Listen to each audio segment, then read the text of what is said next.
One of the reasons we try to get together as community is because everybody has different skill sets and talents. And you got to be able to utilize those resources collectively as a community in order to be successful in long-term survival. All right. What we're seeing now on the planet is a catastrophic poisoning of our air, our food, the stuff we take in and the stuff we take for granted coming from the supermarkets and our traditional ways of sourcing food and water.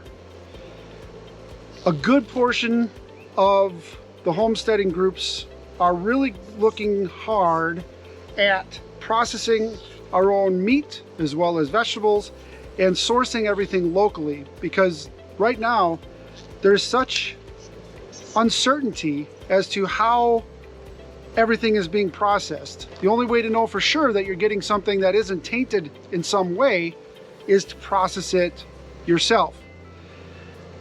Doing all the processing yourself at your own homestead can be a daunting task. And there's a reason why most people who get into homesteading fail after the honeymoon stage, which is about year 2. So without the community involvement, without being able to rely on each other, without being able to ask questions and utilize the pool of resources that everybody has, your chance of success as a homesteader or as a survivalist, as a prepper, drops dramatically if you do not include the community element. So I've never processed rabbits before. I've helped Jason a few times. I'm helping him again today. I didn't grow up in a family that processed their own meat, and so I'm playing catch up. Is it something that I look forward to doing? Not particularly yet. But, you know, we butchered 4 hogs now. Again, utilizing the expertise of other homesteaders who have a huge background in butchering and slaughtering and processing animals safely, effectively, and getting all the meat off of the animal. If I had to process what Jason's processing right now, I might get a little handful of meat, whereas he's efficient enough to get pretty much everything off that animal.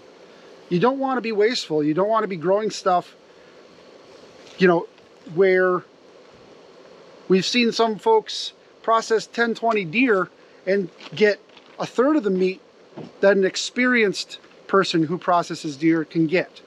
And I think a big thing, guys, is, you know, what I hear, you know, as I'm cutting this one up and getting it ready to go in the cooler, is it's a teamwork, right? It's a team effort. Because honestly, my part is right here. Once this goes in the cooler and it sits for 24 hours, then it goes to my wife. And then she actually gets the most meat off the bone and the most effectiveness. And then, you know, when you're doing, we don't do it so much with the rabbits, but with chickens, you take all those bones, what people are going to typically throw out for the other wildlife or just throw in the trash. You boil that broth down, those bones and all that extra meat and stuff, and then you make a broth. And then you have broth to go into other things later on. And she's the one actually with the full-on, actually trained butcher training. Right. And, you know, the big thing is people get intimidated, right, going into this lifestyle. Whether you're doing a full-on homestead or you just want to raise maybe a couple chickens, couple rabbits, even a few tomato plants or something, right, is you don't have to know it all. One, there's YouTube or other, you know, Google. Books, the old Google. Books. Yeah, right, the original, right? Go to your public library and look up a card index. There's resources of people that have already done this. There is nothing that we do today that hasn't already been invented before, right? And a lot of what I find amusing in the homesteading community is people are excited about, oh, check out this new way of doing how I figured out how to do this. Guess what? It's not new. Go talk to your grandparents. Right. They've been doing it since birth. We just found out about it now because of all the technologies and the processing of buying things from the market, right? Or buying it already done at the butcher. These are not skills that are new, y'all. This is stuff like we've ruined it by putting technology in. And now that we're going back to working with our hands and doing things manually, we're just relearning the old ways. It's not a new concept. It's an old one we're bringing back. Right. But the biggest thing is talk to your grandparents. How did they live? How did they raise? Community, y'all. It wasn't just one farmer that did everything and everybody bought or traded stuff off from him. Everybody had, one farmer did great on a field of corn.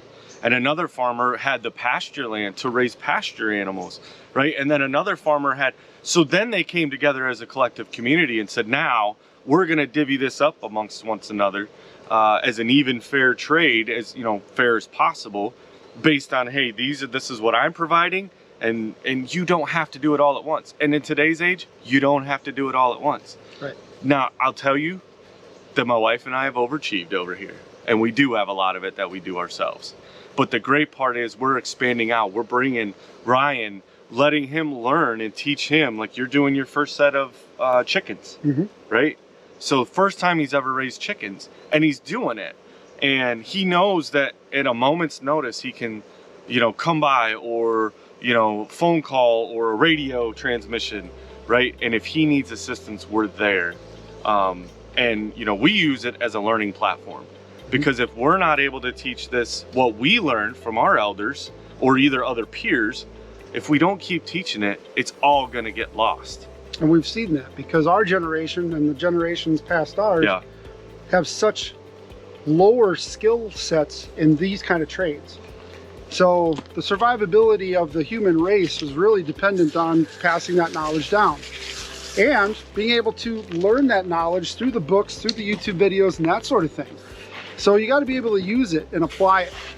And this is the kind of stuff that starts to get fun. When you can actually, there's no greater feeling than coming in out of the field with a big bushel of your own food that you grew. You amended the soil, you learned how to plant the seeds, you learned how to water and keep them alive and have the right light and temperatures. It's really satisfying when you can see an end result and share that end result. I think that's where a lot of us really get the passion that drives deep into our soul, is when we can take what we've done and share it with others. As the Bible tells us to, so shall it be. And when you can actually process that and do it, it's like mind blown. That is so cool. So